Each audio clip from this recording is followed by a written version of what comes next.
ఈరోజు శ్రీఖండ్ చేసుకుందామండి. శ్రీఖండ్ అంటే అందరూ పెరుగుతో చేస్తారు. నేను మాత్రం పాలతో చేస్తున్నా. కానీ చాలా బాగుంటుంది.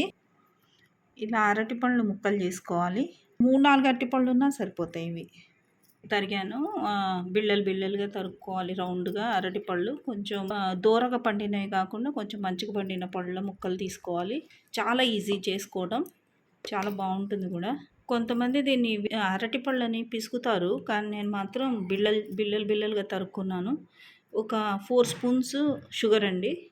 మీరు ఎంత స్వీట్ తింటారో అంత వేసుకోవచ్చు, ఎందుకంటే ఆల్రెడీ పళ్ళంతా తీయగా ఉన్నాయి. ఒక 2 స్పూన్స్ ఉంచాను. ఇది ఇలాచీ పౌడరు కొంచెం వేసుకోవాలి. వేయించిన జీడిపప్పు అండి, నేతిలో వేయించాను, కానీ నెయ్యి ఎక్కువ ఉండకూడదు, లైట్గా. ఏంటి, జీడిపప్పు వేయించడానికే నెయ్యి కావాలి, కానీ నెయ్యి వేసుకోవద్దు. ఇవి బాదం పప్పు పలుకులండి, వీటిని ముక్కలుగా తరుక్కున్నాను. ఇవి వేసుకోవాలి. కాచి చల్లార్చిన పాలు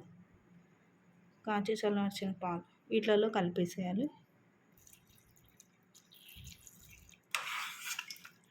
ఇలా కొంచెం పాలు కలుపుతాం.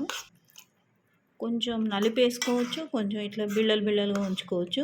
మనం కలుపుతుంటే అట్లా కొంచెం మెత్తగా అవుతుంది. ఈ కాస్త షుగర్ కూడా పడుతుంది.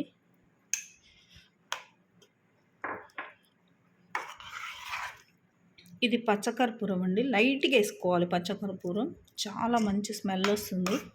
ఇది బాదం పౌడర్, బాదం పప్పుని మిక్సీ పట్టాను. ఇదంతా ఇలా కలుపుకోవాలి. అరటిపళ్ళు పిసుకుతే ఏమవుతుందంటే అండి, బ్లాక్ వచ్చేస్తాయి, అందుకని నేను పిసుకలేదు. ఇది కలుపుకోగానే మనం కొంచెం ఫ్రిడ్జ్లో పెట్టుకోవాలి. ఇలా తినేవాళ్ళు ఇలా తినొచ్చు, కొంచెం చల్లగా తినేవాళ్ళు ఫ్రిడ్జ్లో పెట్టుకొని తీసుకొని తినాలి. చాలా టేస్టీగా ఉంటుంది. దీన్ని ఫ్రిడ్జ్లో పెట్టేద్దాం. ఫ్రిడ్జ్లో తీసాను ఇప్పుడే. మీకు కావాలి అంటే వెనిల్లా ఫ్లేవర్ కానీ అట్లా ఏదన్నా ఫ్లేవర్స్ వేసుకోవచ్చు, ఫ్రూట్ ఫ్లేవర్స్. లేదు అంటే కలర్ వేసుకోవచ్చు. నేనైతే న్యాచురాలిటీ పోతుందని నేను వేయలేదు. ఇది శ్రీఖండ్ అండి, చాలా టేస్టీగా ఉంటుంది. మీరు చేసుకొని తినండి. లైక్ చేయండి, షేర్ చేయండి, సబ్స్క్రైబ్ చేయండి.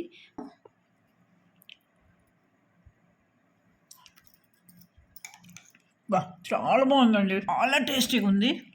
చేసుకొని తినండి, ఎంజాయ్ చేస్తారు.